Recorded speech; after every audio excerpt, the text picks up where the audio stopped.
Jagan sir మాట్లాడుతున్నాడు, sir మాట్లాడుతాను మర్యాద పూర్వకంగా.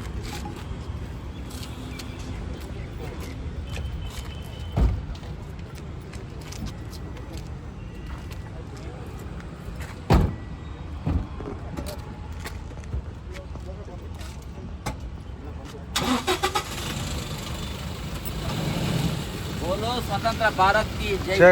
ఇది మన ప్రజాస్వామ్యం.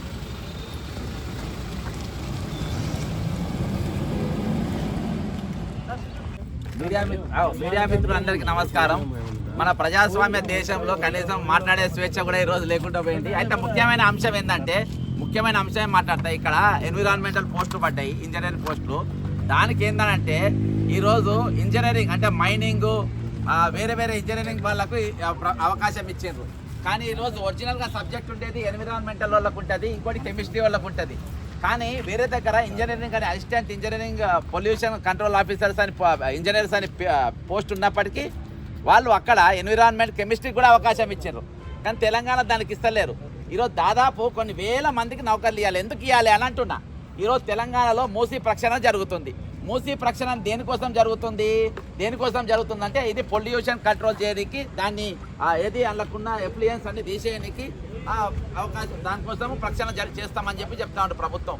కానీ ఈరోజు జరుగుతుంది ఏంటంటే దానికోసం సరిగా సిబ్బంది కావాలి కదా. ఆ సిబ్బంది కావాలంటే మరి వీళ్ళందరికీ అవకాశం ఇవ్వాలి కదా. అలా నిషినార్థులు ఎవరు? కెమిస్ట్రీ చదివిన వాళ్ళు. నిషినార్థులు ఎవరు? ఎన్విరాన్మెంటల్ చదివిన వాళ్ళు. మరి వాళ్ళని కాకుండా ఈరోజు రోడ్లు వేసేటోళ్ళను, రాళ్ళు కొట్టే ఇంజనీర్లను, కంకర ఇంజనీర్లను, బొగ్గు ఇంజనీర్లను, ఈరోజు వాళ్ళని తీసుకున్న ఇనుము ఇంజనీర్లను తీసుకున్న చాలా పెడితే వాళ్ళకి ఏమర్థం అవుతుంది? లేదు. మరి దీని వెనుక ఉన్న కుట్ర ఏంటి? ఇట్లా కూడా కుట్ర ఉన్నది. పాపం నాకు చెప్తా ఉన్నారు, సార్ అంతటా అందరికీ ప్రతి పక్క రాష్ట్రాలు అంతటా కెమిస్ట్రీ వాళ్ళకు ఎన్విరాన్మెంటల్కి అవకాశం ఇస్తుంది సార్, మన తెలంగాణలో ఇస్తలేరు సార్. అంటే తెలంగాణలో ఎందుకు ఇయ్యరో నాకు తెలిసి, ఎందుకంటే నేను కొట్లాడుతున్నా కాబట్టి. దేనికోసం ఇయ్యారంటే ఇప్పుడు హైదరాబాద్ చుట్టుపక్కల కొన్ని వేల మైనింగ్ ఇవి జరుగుతూ ఉన్నాయి. ఆ మైనింగ్లో కనబడకుండా వచ్చే ఒక సన్న పదార్థం ఉంటుంది. ఫర్ ఎగ్జాంపుల్ వావిరాల కాడ, ఇక్కడ ఏది మన ఇబ్రాహీంపేట దగ్గర ఉన్న చిన్న వావిరాల కాడ అలా దాదాపు 100 మైనింగ్ కంపెనీ ఉన్నాయి. అందులోకి వెళ్ళి అలా పనిచేసేటోళ్ళకు కూడా వాళ్ళకు ఏవైతే ఊపిరితిత్తులు ఉంటాయో ఆ ఊపిరితిత్తు రాళ్ళ లెక్క మారి చచ్చిపోయారు.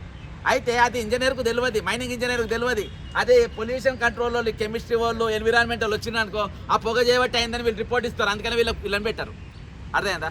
ఎందుకంటే ఇదే రామకృష్ణారావు గారు క్వాలిఫికై పాపం వీళ్ళందరూ నాకు చెప్తా ఉంటారు, మేము రామకృష్ణారావు గారిని పోయి కలిసినాం సార్, చాలా బాగా స్పందించిండు సార్ అని అంటారు. అసలు దొంగనే ఆయన. వీళ్ళు పోయి కలిసింది నంబర్ 1 దొంగను రామకృష్ణారావును. అర్థమైందా? ఈ కుబేరాన్ని తీసుకొచ్చి ఈరోజు రాష్ట్రాన్ని ముంచుతున్నది, ఉద్యోగాలు ముంచుతున్నది, కాంట్రాక్టర్లు ముంచుతున్నది, తెలంగాణ అప్పుల పాలు చేసింది. ఇవాళ నన్ను అరెస్ట్ చేయని పోలీసు వాళ్ళు వచ్చింది. కానీ ఆ జీప్ కూడా కుదబెట్టి ఉంది విజయ బ్యాంక్ కాడ 600 కోట్ల రూపాయల స్కూటర్లు, బాకీ టాకులు అన్నీ కూడా కుదబెట్టారు. వరంగల్ సెంట్రల్ కూడా పెట్టించారు. పాపం ఆయన దగ్గర పోయి మాకు అవకాశం ఇవ్వండి సార్ అని చెప్పి అడిగింది. వీళ్ళకి అవకాశం ఇయ్యరు. కాకపోతే ఈరోజు అవకాశం ఇవ్వాలని చెప్పి వీళ్ళు శాంతియుతంగా కోరిండ్రు. మేము కూడా శాంతియుతంగానే కోరుతున్నాం ఒక అవకాశం. ఎందుకంటే చిన్నారెడ్డి గారు రాసిండ్రు దానిపైన, కోదండరామ్ గారు కూడా పోయిండ్రంట, వీళ్ళకి న్యాయం చేయాలని చెప్పిండ్రంట. కానీ ఈ రాష్ట్రంలో మాత్రం ఈరోజు పొల్యూషన్ అనేది భయంకరంగా పెరిగిపోతూ ఉంది. కాబట్టి 101% మన రాష్ట్రానికి కొన్ని వేల మంది వీళ్ళు అవసరం ఉన్నారు. ఈరోజు యాక్టివిటీస్లు ఉన్నారు, ఎన్విరాన్మెంట్ యాక్టివిస్ట్, కానీ ప్రభుత్వ పరంగా లేరు.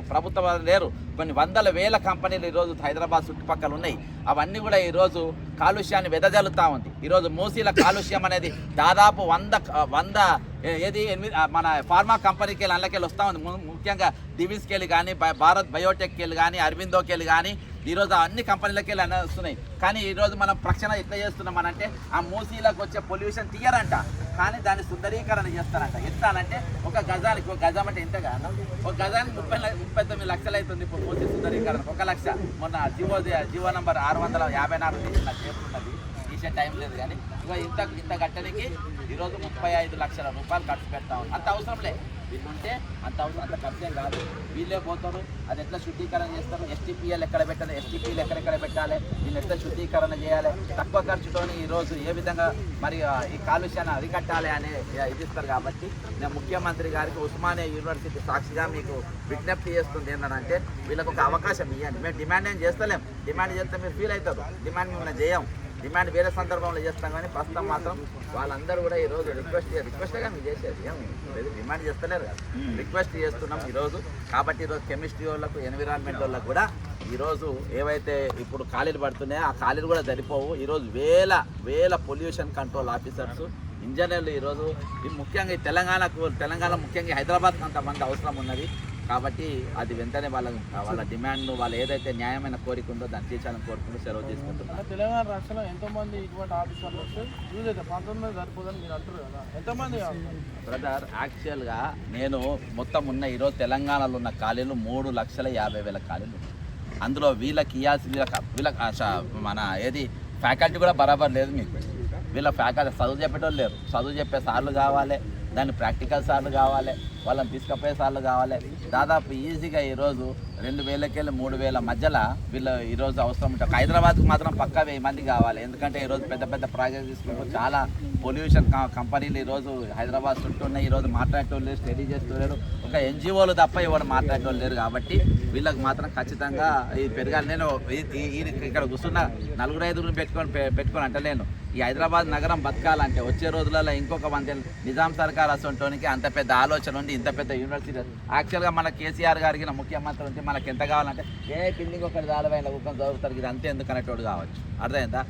గతంలో అక్కడ రోడ్లు కూడా వేద్దామని చూసి నేను, కానీ ఆ రోజు ఎప్పటికో ప్రపంచంలో ఉన్న యూనివర్సిటీలన్నీ చూసి దానికి తలదన్నేలాగా ఉండాలని చెప్పి ఇవన్నీ ఎందుకు పెట్టిందో కాలుష్య నివారణ కోసం. ఈరోజు హైదరాబాద్ జర కాపాడుతున్నట్టే ఉస్మానియా యూనివర్సిటీ కాసు బ్రహ్మాండ స్టేడియం ఏదైతే ఉందో అటువంటి కొన్ని గ్రౌండ్లు ఈరోజు కాపాడుతున్నాయి.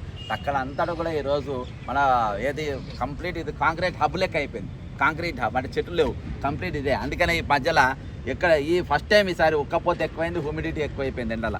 కాబట్టి ఇవన్నిటి కూడా కారణం ఏంటంటే పర్యావరణం అనేది పూర్తిగా సర్వనాశనం అయిపోయింది. ఆ పర్యావరణం కాపాడాలంటే ఇటువంటి పర్యావరణ ఉద్యోగులు అనేది ఈరోజు రాష్ట్రానికి అవసరం. దాన్ని ఎంతమందిని పెట్టుకుంటే అంత మంచిది. ప్రపంచ దేశాలన్నీ కూడా దానికి చాలా ఇంపార్టెన్స్ ఇస్తుంది. వరల్డ్ బ్యాంక్ కూడా చాలా ఇంపార్టెన్స్ ఇస్తుంది. ఏషియన్ డెవలప్మెంట్ బ్యాంక్ 4,500 కోట్ల రూపాయలు రుణాలు తెచ్చుకున్న ముఖ్యమంత్రి గారు, మరి వాళ్ళు కూడా చాలా ఇంపార్టెన్స్ వీళ్ళకి ఇస్తుండ్రు. కాబట్టి మేము ఇంతమందిని నియమించుకున్నామని చెప్పాలి. మేము కూడా సోమవారం రోజు మంగళవారం రోజు మరి ముఖ్య కార్యదర్శి గారిని కలిసి, ఇప్పుడు వచ్చిన ఆయన జర మంచోడే అంట, ఆయనను కలిసి మరి ఈరోజు పొల్యూషన్ కంట్రోల్ బోర్డుకు మరి వీళ్ళ ఆఫీసర్లను, ఇంజనీర్లను, మరి కెమిస్ట్రీ వాళ్ళకు, ఎన్విరాన్మెంటల్ కూడా అవకాశాలు ఇవ్వాలని కోరుకుంటాం. గత ముఖ్యమంత్రి తెచ్చుకుంటా, ఈ ముఖ్యమంత్రి తెచ్చుకుంటా ఈ బ్యాంకు నుంచి పైసలు ఈ ప్రజెంట్ ఇప్పుడు 3 రోజుల కింద వచ్చింది. గత ముఖ్యమంత్రి పాపం మన లాస్ట్లో వరంగల్ సెంట్రల్ జైలు ఉండే, అది కూడా బ్యాంక్ ఆఫ్ మహారాష్ట్ర పూణేలో సార్ కుదబెట్టింది. ఇక కుదబెట్టడానికి ఏం లేవు కాబట్టి సార్ ఇప్పుడు ఏకంగా అక్కడికి పోయింది. వరంగల్ సెంట్రల్ జైలు ప్రపంచ దేశంలో సొమాలియా కానీ, యుగాండా కానీ ఏ దేశాల్లో కూడా జైలు కుదబెట్టలే. ఆ సారు లాస్ట్ జైలు ఒకటి మిగిలితే అది అక్కడ కుదబెట్టిండు. ఈసారి కుదబెట్టడానికి ఏం లేదు కానీ మొత్తానికి ఏడీబీ బ్యాంక్ వెళ్ళి తీసుకొని వచ్చిండు. ఏషియన్ డెవలప్మెంట్ బ్యాంక్ ఫిలిప్పీన్స్కి వెళ్ళి తీసుకొని వచ్చిండు. నేను ఈరోజు ఆ ఏషియన్ డెవలప్మెంట్ బ్యాంక్ కూడా నేను ఉత్తరం రాసిన, వీళ్ళకి తీర్పనికి ఏం లేదు, ఇవన్నీ కూడా అంటే ఎన్పిఏ కింద ఆల్రెడీ కాళేశ్వరం వేసిండ్రు, అది కూడా నాన్ పర్ఫార్మెన్స్ అసెట్ కింద వస్తుంది, దానికి మీరు రూపాయి ఆమదిని రాదు, మీరు అప్పు ఇవ్వాలన్నా వద్దని ఒకసారి ఆలోచించండి అని చెప్పి నేను ఫిలిప్పీన్స్ కూడా నిన్న పొద్దుగాల లెటర్ కూడా పెట్టడం జరిగింది. Thank you brother.